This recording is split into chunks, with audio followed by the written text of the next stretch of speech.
Hello students, this is the last lecture of Unit 3. Till now we have covered regarding group influences of roles, status, norms, and we discussed about family decision making, family life cycle. Now this is the last lecture and it is about how the family strategies is helpful in resolving the conflict that occur while making consumer decision making. So, as a decision making process itself is a very difficult task, so there might be a situation when there will be conflict over uh, many decisions, and while reaching at a joint decision, so the conflict may arise due to the reason for buying an item, or could be the evaluation of alternative, in which you are not able to figure out that which alternative is best amongst the all. So, Davis cited strategies to arrive at consensus and accommodation.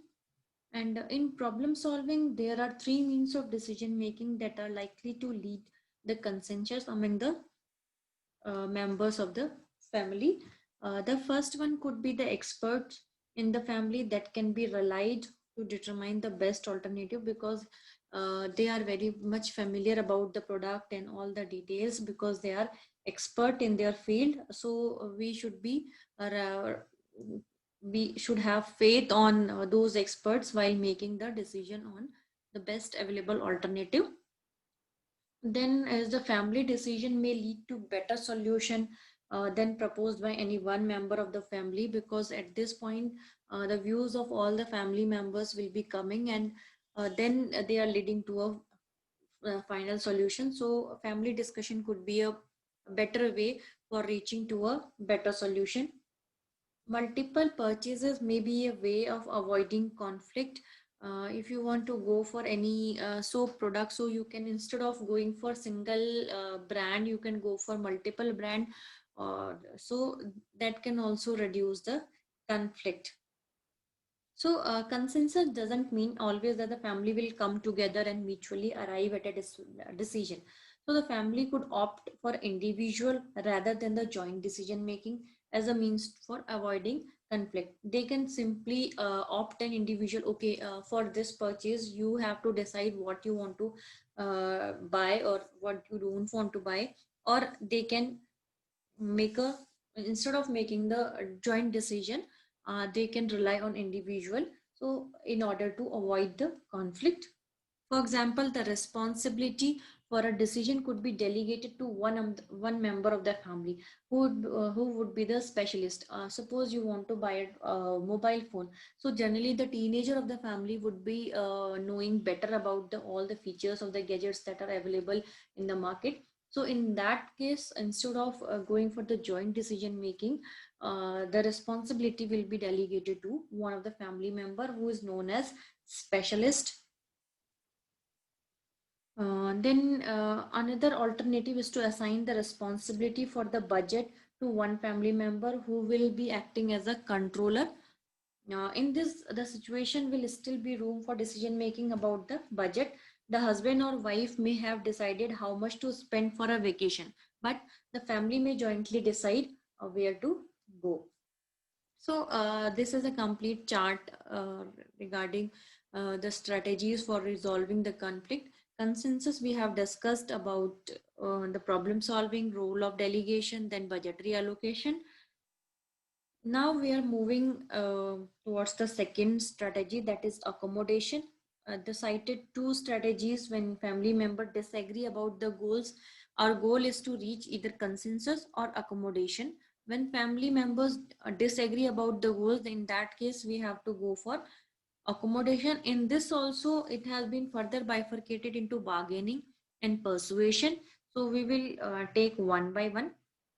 The first one is the bargaining, which involves some give and take, whereas the persuasion means influencing someone to agree to the decision he or he would have otherwise made. So we will be discussing bargaining first.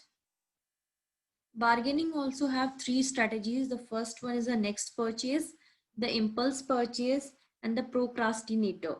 or procrastinate. Okay, so the first one is the next purchase. In this, we allow one member of the family to buy the desired item on this purchase if other will be able to have his or her way in the next purchase. So one member will be dealing with this, and we will give room to another in the next purchase. The husband might buy a car as long as it agreed that will plan the vacation. So in this, what they are doing is husband is making decision for making car, and the wife is making plan for vacation. So they, okay, I will not interfere your decision and you will not interfere in my decision. So both have divided which decision they have to take. Another strategy is to buy on impulse and bargain later. Means you, whatever you are feeling at that instinct, you will simply go for that particular product. And third one is procrastinator.